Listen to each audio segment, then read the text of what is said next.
Hello Bong people, it's your girl Shreya and welcome back to a new video of my channel.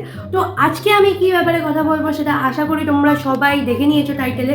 আজকে আমি ভাই student লাইফে যে tuition একটা অধ্যায় থাকে মানুষের, প্রত্যেকটা মানুষের লাইফে টিউশন নামের একটা ভয়ঙ্কর অধ্যায় থাকে। তো সেই অধ্যায়টাকেই আজকে আমরা একটু কাটাচ্ছেরা বিশ্লেষণ করব, কিন্তু কোনো রক্তপাত হবে না। তো শুরু করার আগে let's role the intro first.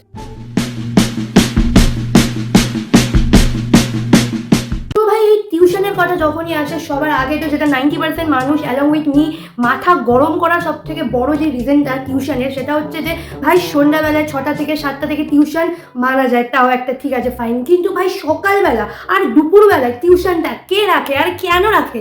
নিঃসন্দেহে তুই ঠিক কথা বলেছিস। যখন আমি নিজে ক্লাস 10-এ পড়তাম তখন আমি যার কাছে বায়োলজি পড়তাম তিনি আর কোনো দিন পেতেন না, তিনি শনিবার দুপুর 3টে থেকে পড়াতো। তিনি দুপুর 3টে, ভাই এটা পড়ানোর সময় না। এই বায়োলজির টিচার যদি এটা বুঝতে না পারে যে একটা মানুষ ভাত খেয়ে তার শরীরে বিক্রিয়া হয়, তার তখন ঘুম পায়, সে ঘুমে আচ্ছন্ন হয়ে যায়, তখন সে একটুখানি ঘুমানো প্রেফার করবে না, কড়া রোদের মধ্যে সে পড়তে যাবে। আর তাকে যখনই আমি একবার এটা বলেছিলাম যে স্যার আর কি অন্য সময় আপনার হবে না, স্টুডেন্ট লাইফ হচ্ছে কষ্টের লাইফ, এই সময় তুমি নিজের যত কষ্টকে উপেক্ষা করে পড়তে আসবে তত তোমার ওয়েলবিং হবে, ভালো হবে লাইফে, তুমি তত কষ্ট সহ্য করতে পারবে। আরে তোর এসব জ্ঞান দরকার নেই ভাই, দরকার নেই এসব জ্ঞান। একটুখানি ভাত ঘুম দরকার ছিল, সেটা দিসনি, এখন পড়া। তোর মাইক্রোব্যাকটেরিয়াম টিউবারকিউলোসিস এক হলো দুপুরে, আরেকটা ভাই সকালে। মা মানে উঠে আর কি সব 90% স্টুডেন্ট এটা এগ্রি করবে, একদম ঝাঁকুনি দিয়ে নাড়া দিয়ে ওট পড়তে যাবি, ওট চোখ মুখ দিয়ে পড়তে যা। ভাই কী যে কষ্ট লাগে, এটা স্টুডেন্ট ছাড়া কেউ জানে না। আরে পুরাণ অনুযায়ী একটা কথা বলা আছে যে কোনো কিছু আত্মাকে কষ্ট দিয়ে করলে সেই জিনিসটা হয় না, মানে সেই জিনিসটার সার্থকতা আসে না, সেটা উপসী হোক বা পড়াশোনা। যদি তুমি নিজের খিদে স্যাক্রিফাইস করে উপোস করো তাহলেই যে ভগবান তোমার কথা শুনবে সেটা কিন্তু নয়। মানে ভগবানকে তুমি যদি পরিষ্কার মন থেকে ডাকো, তাহলে ভগবান তুমি চিকেন টিক্কা কাবাব মশালা খেলেও তোমার কথা শুনবে, যদি তোমার মন পরিষ্কার থাকে। সেরকমই তুমি যদি ভোরবেলা উঠে পড়তে যাও, তোমার যেই সময় ঘুম পাবে, তুমি নিজের ঘুম স্যাক্রিফাইস করে পড়াশোনা করো, তার মানে এটা না যে তুমি লাইফে সব থেকে বেশি শাইন করবে। মেবি তুমি পরীক্ষায় টপ করবে, কিন্তু তুমি শাইন লাইফে সব থেকে বেশি নাও করতে পারো।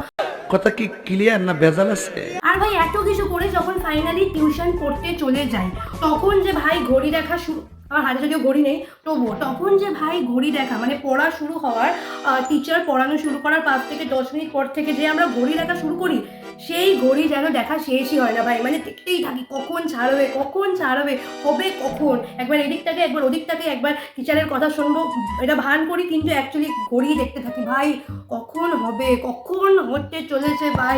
আর যেই টাইম হয়ে যাবে তুমি তোমার বইপত্র গোছাতে থাকবে, তখনই টিচার তোমাকে বলবে আচ্ছা কিছু নোটস লিখে নাও, 10-15 মিনিট লিখে নাও, তারপর ছাড়ছি। তখন হয়ে যাবে ভাই মাথাটা গরম। सारे मिलके हमको पागल बना रहे हैं मादर। যখন ছাড়ার সময়, যখন খাতা ব্যাগে ঢোকানোর সময়, তখনই মানুষগুলো বলবে যে খাতাটা বের করো, কয়েকটা ইম্পর্টেন্ট জায়গা বলছি এখনই লিখে নাও। আর ওই 10 মিনিটটা কখন 15 মিনিট, 20 মিনিট, 25 মিনিট হয়ে যাবে, তোমরা ধরতেও পারবে না, লিটারালি ধরতেও পারবে না। এটা হাস্যকর।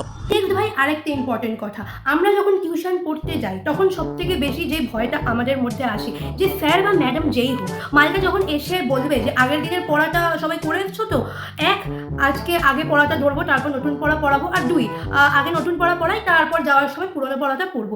এবার এই দুটোর মধ্যে তোমরা আমি বলবো তোমাদেরকে কোনটা বেশি কার্যকরী। অ্যাকচুয়ালি দুটোই কার্যকরী নয় আমাদের মতো ব্যাক বেঞ্চারদের জন্য, কিন্তু আমি মনে করি যে একদম প্রথমে পড়া বলে নেওয়াটা বা না পারাটা সব থেকে বেশি কার্যকরী। এর কারণটা আমি তোমায় বলছি যে লাস্টে যদি কোনো টিচার পড়া ধরে, তখন সব গার্জেনরা তাদের ছেলেমেয়েদের আনতে চলে আসে, তোমার বাবা মাও হয়তো তোমাকে আনতে চলে আসবে। ঠিক সেই সময় তোমাকে যদি পড়া ধরা হয় আর তুমি যদি পড়াটা না পারো, তাহলে সেই টিচারের মাথায় সেটা সদ্য থাকবে। সে বলবে মাকে বলো আমার সাথে দেখা করে তারপর যেতে। আচ্ছা পড়াটা হয়নি, মা তো চলে আসছে না আনতে, মাকে ডেকে নাও, বৌদি একটু শুনুন না একটু, একটা কথা আছে, কিছু পড়ছে না, কিছু পড়ছে না। কিন্তু এই পড়াটাই তুমি যদি একদম প্রথমে স্যারকে দিয়ে দাও, তাহলে 50% চান্স আছে, 50 থেকে 55% চান্স আছে যে শেষে এসে সে সেটা ভুলে যাবে। যদি প্রথমে বলেও থাকে পড়া পারোনি, আছে গার্জেন দেখা করাবে তারপর যাবে, কিন্তু লাস্টে এসে পড়াতে সে সেই স্যারের সেটা মনে নাও থাকতে পারে। আর এই ট্রিকটা করে যে ভাই আমি কতবার আমি আর আমার বন্ধুরা বেঁচে গেছি শুধু আমরাই জানি। তাই যে সমস্ত স্টুডেন্টরা এই ভিডিওটা দেখছো তারা কিন্তু এই লজিকটা মনে রাখবে, এই ট্রিকটা মনে রাখবে।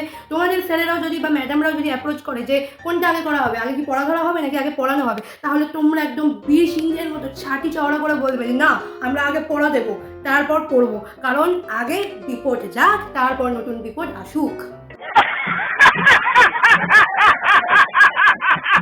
ভিডিও শেষে এসে একটাই কথা বলবো, এই সমস্ত টিচারদের জন্যই কিন্তু আজকে আমরা এই জায়গায় আছি, এবং আজকে আমরা কেউ ডাক্তারি পড়ছি, কেউ ইঞ্জিনিয়ারিং পড়ছি, কেউ বিবিএ করছি, কেউ আর্টস পড়ছি, কেউ বিকম পড়ছি, যে যাই করছি না কেন, আজকে কিন্তু তাদের অবদান অনেকটা আছে এইসবের জন্য। আর আমি যা যা বলেছি সব মজা করেই বলেছি, মেনলি হাসানোর জন্য।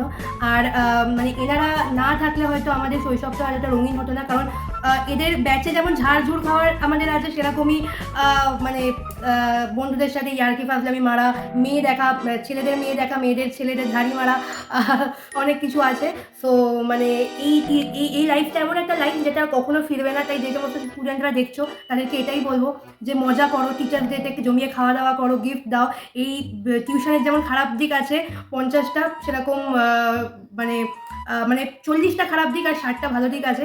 সো দেখা হচ্ছে পরের ভিডিওতে নতুন কোনো বিষয় নিয়ে, নতুন কোনো টপিকে। কালকে আমি কনসিস্টেন্ট হয়ে গেছি এখন, তোমরা জানো। সো দেখা হচ্ছে পরের ভিডিওতে। ইয়োর গার্ল শ্রেয়াকে সাবস্ক্রাইব এখনো কেউ করোনি জানি, তো সাবস্ক্রাইব করে দাও, ওই বেল আইকনটাকে ক্লিক করে দাও, আর আমার এই জার্নিতে আমাকে সাপোর্ট দেখাও। সিস্টেম। দেখা হচ্ছে পরের ভিডিওতে। বাই।